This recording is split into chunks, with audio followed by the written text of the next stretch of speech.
You gotta go home now. That's right. I have no choice. Called Warner's and I said, look, no more clean socks. Time to come home, Cruz. All right. You rolling? Well, Tom, welcome to Dallas. Oh. It's nice to see you. I must tell you, in all honesty, when I went to see, or before I got to the film last night, I thought a year ago, was up to here in coming-of-age movies, and here we go with another coming-of-age movie. But the second paragraph of that is, I thoroughly enjoyed the film, and I think that word of mouth will be just wonderful on it.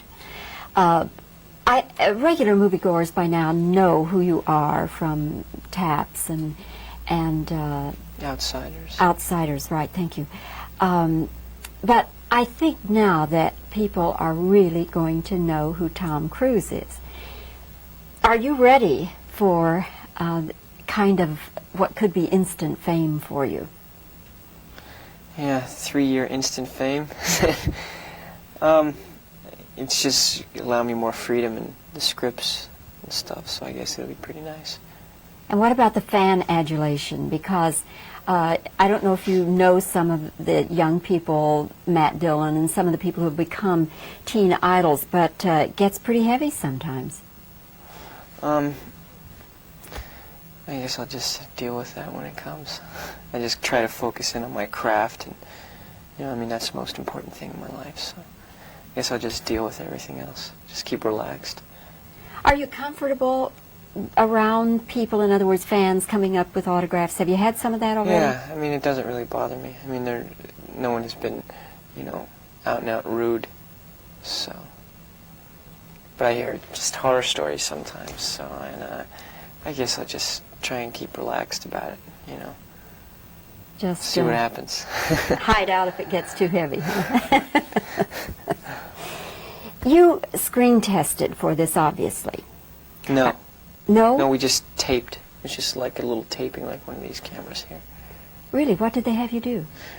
Well, I was doing the Outsiders at the time, and I only had, this is my last free time before, I told them I wouldn't come in to tape for it. And so I flew in late on a Thursday night, and I taped early, like 5 o'clock in the morning. I met Rebecca on a Friday, and then I had to fly out a couple hours later because I had to work all Friday night. We just got together. I mean, I came in, I still had like my tattoo on my arm and tooth all chipped. My hair is just kind of back, a little greasy and stuff. And I just explained to Paul Brickman what I was going to do physically with the character. Just so, I mean, he could see, where I was going, my instincts and the choices of the scene. And then visually, I told him would play a big part in the character. So I told him, just relax, And how many fellas did he look at? Do you have any idea? I thought I was the only one. Maybe you were. Yeah, I guess they saw a couple thousand, something like that. They really saw a lot of people. You wanted the part badly? Well, I was going to do Rumblefish if I didn't do Risky Business. I was offered Rumblefish. Francis Ford Coppola directed that. And I was really interested in it, in Risky Business. And so it worked out. I mean, I really wanted to do this film, Risky, yes, very much so. You have, Tom, pretty much learned your craft by doing it. In other words, you have not gone to college. You opted not to do that, right? Mm-hmm. And I guess you have not been to drama coaches or drama classes, have you? No. So no, I did one workshop just for a couple months in New York, and that was it. So you're learning by doing. I've been fortunate. I mean, I've been working with really good people, so I listen and I watch, and I just learn, pick up little tricks as I'm going along. You, I guess in high school, you did a production of Guys and Dolls. Guys and Dolls. And you were yes. Nathan Detroit. How did your Nathan Detroit sound? It felt good, I injured myself in wrestling. It was my senior year. I was living in New Jersey at this point for about a year, and all of a sudden it just felt right. It felt like something I wanted to do. I'm dyslexic, and a structured education for 5, 6 more years was not something I was looking forward to college, so I was going to take time off anyway and just travel around the country, around the world, just kind of hang out. You apparently, though, have a lot of innate talent. What do directors, how do they direct you? Do they work with you a lot, or do they pretty much give you rein? Yeah, they leave me alone.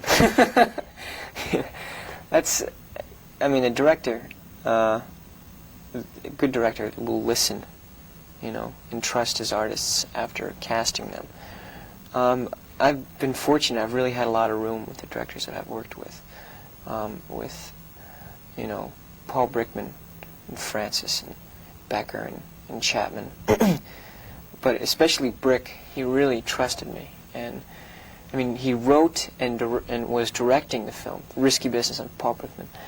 And I mean, it was like we were working on a level of not even verbal. It was fantastic.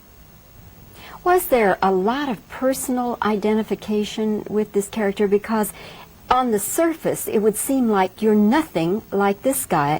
The guy in Risky Business doesn't, you know, in the beginning want to take chances. He wants to play everything very safe. And you've taken lots of chances in your young life. Yeah. Well, in each character that I portray, I mean, I'm as much David Shawn in Taps as I am Joel Goodson in Risky Business. You know, I mean, I have every side of that in me. Just kind of explore it and pull it and twist it around, and there's Joel. Was there ever a time in your life when you got in serious trouble, or the circumstances were such that you were going to be in serious trouble with your family if you got caught at what you were doing? Oh yeah, I was living in Louisville, Kentucky. I was getting in trouble all the time when I was growing up.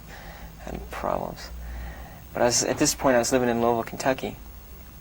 And I used to, with my little sister, I was like 15, and some friends, we used to stay up all night and push the car out of the driveway and then, you know, drive around. And at this time I was really short, you know, and I was kind of over the steering wheel looking up like this and just flying down the highway.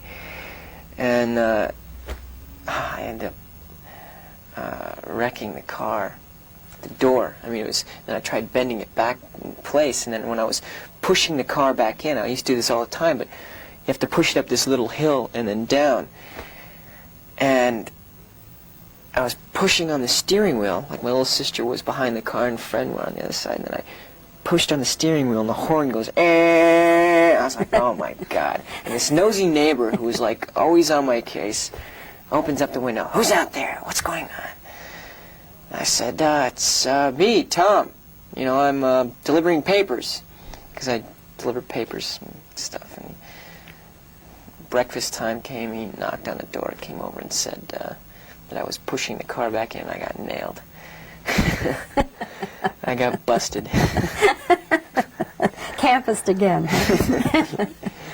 Well, Tom, I wish you the very best. Thank you very much. I think that you have a great deal of talent, and Thank you. I enjoyed Risky Business, and forgive me for going in with a somewhat negative attitude. Thank you.